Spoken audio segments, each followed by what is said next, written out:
Hello everyone, Assalamu alaikum. Welcome back to my channel. This is Khan Shabina. I hope कि आप सब ठीक होंगे। आप सबकी दुआ की वजह से अल्हम्दुलिल्लाह हम सब ठीक हैं।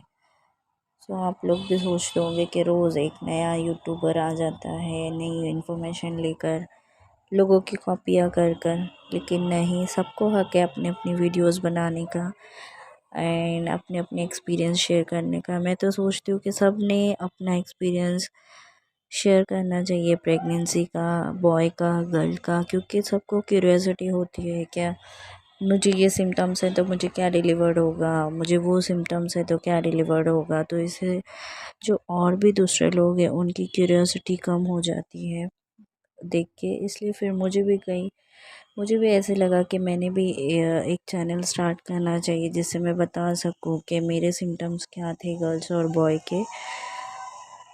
तो हाँ, इसलिए मैंने भी अपना एक चैनल क्रिएट किया और अपने एक्सपीरियंस शेयर किए। आई होप कि आप सबको ठीक लगे।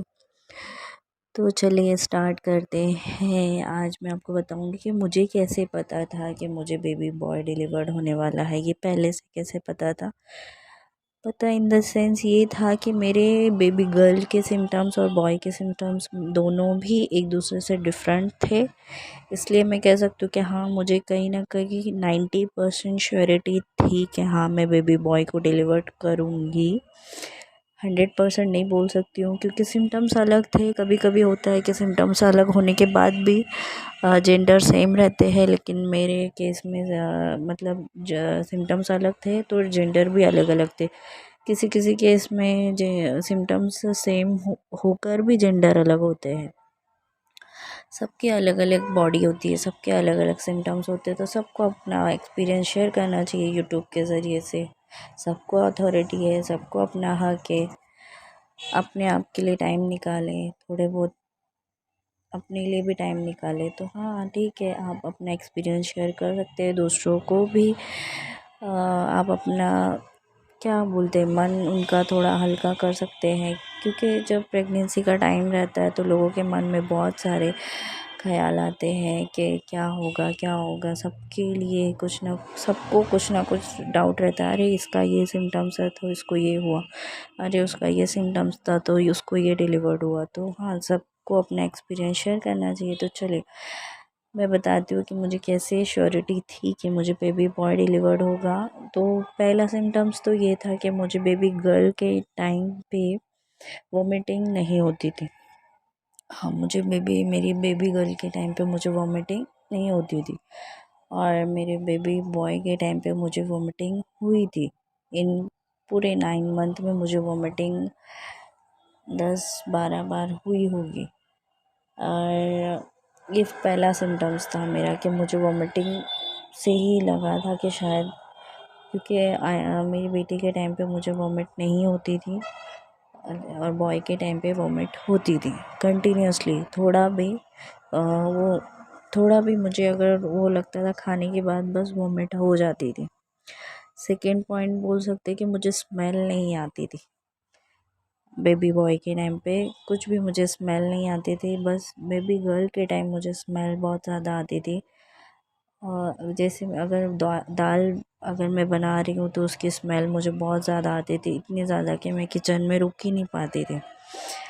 और मैं बेबी बॉय के टाइम पे मुझे स्मेल नहीं बोल सकते, लेकिन सिर्फ मुझे लहसुन और प्याज की आती थी, वो भी ज़्यादा नहीं, थोड़ी बहुत आती थी। मतलब मुझे सिर्फ लहसुन और प्याज से अजीब सा स्मेल फील होता था, बस बाकी और दूसरी चीज़ों से नहीं होती थी। और मेरी बेबी गर्ल के टाइम पे मुझे कोई भी चीज़ें खाई नहीं जाती थी, बस स्मेल स्मेल आती थी।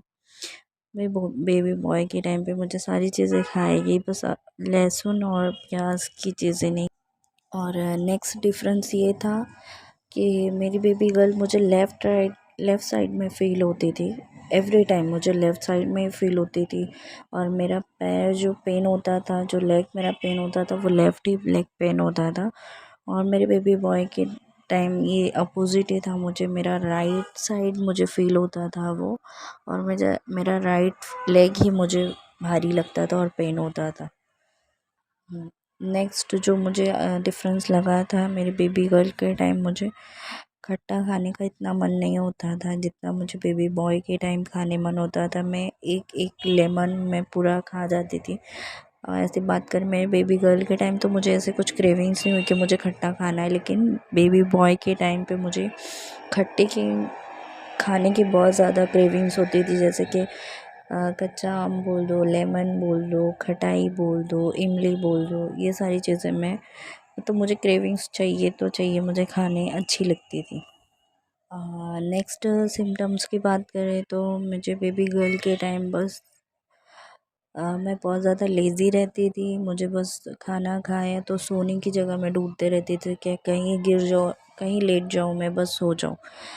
बस मुझे नींद आते रहती थी बेबी गर्ल के टाइम पे। लेकिन मेरे बेबी बॉय के टाइम पे मैं बहुत ज़्यादा एक्टिव रही हूँ, तो ये भी मुझे डिफरेंट लगा था कि हाँ, गर्ल के टाइम में बहुत लेज़ी थी और बॉय के टाइम में एक्टिव थे, तो ये मुझे डिफरेंस लगा था। इसलिए मुझे कहीं ना कहीं श्योरिटी थी कि शायद ये बेबी मेरा बेबी बॉय हो सकता है।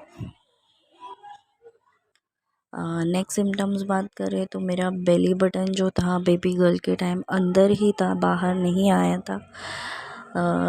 और मेरे बेबी बॉय के टाइम पे मेरा बेली बटन बाहर की तरफ आ गया था, तो यही मुझे कंफर्म लग रहा था कि शायद मैं बेबी बॉय डिलीवर करूँ, क्योंकि बहुत सारे वीडियोस में मैंने देखा है कि जिनको बेबी बॉय डिलीवर्ड हुए तो उनका बेली बटन बाहर आ गया था 9 मंथ में। तो मेरा भी बेली बटन बाहर आ गया था, इसलिए फिर मुझे लगा कि ये बेबी बॉय हो सकता है, ये इसलिए ये भी श्योरिटी थी कि बेबी बॉय हो। नेक्स्ट बात करें रिपोर्ट्स के बारे में, जैसे मेरे पहले वीडियोस में आप लोग देख सकते हैं कि मेरा हार्ट बीट दोनों बेबीज़ के टाइम मेरे हार्ट रेट में बहुत ज़्यादा डिफरेंस थे। बेबी गर्ल के टाइम मेरा हार्ट रेट 150 अबव आता था और मेरे बेबी बॉय के टाइम पे हार्ट रेट जो फिटल हार्ट रेट था वो 140 से लेस ही आता था। तो ये भी मुझे कहीं ना कहीं श्योरिटी थी कि शायद मैं बेबी बॉय को ही डिलीवर करूं। तो ये भी मुझे कहीं ना कहीं पता लगता था, या मैं उसको इमेजिन कर लेती थी कि शायद मैं बेबी बॉय को कंसीव की हूँ फिटल हार्ट रेट की वजह से। और बहुत सारे साइंस थे जिससे मैं कंफर्म कर सकती थी, अपने आप को बोल सकती थी 90% कि शायद मैं बेबी बॉय को ही कंसीव की हूँ या बेबी बॉय ही मुझे डिलीवर्ड होगा। तो आई होप कि आप सबको मेरी ये इन्फॉर्मेशन अच्छी लगे, आप उसको नेगेटिव तौर पे मत ले। सबके अलग अलग एक्सपीरियंस होते हैं, तो सबको अपना एक्सपीरियंस शेयर करने की अथॉरिटी है। तो आप सब अपने एक्सपीरियंस शेयर करें और जो जो भी प्रेग्नेंट है उनको थोड़ा बहुत दिलासा दे सके तो आपका वीडियो बनाना सफल हो सकता है। तो ठीक है, आप सबको अगर मेरा वीडियो पसंद आया तो please like share subscribe my channel, comment करना ना भूलें। अल्लाह हाफिज़।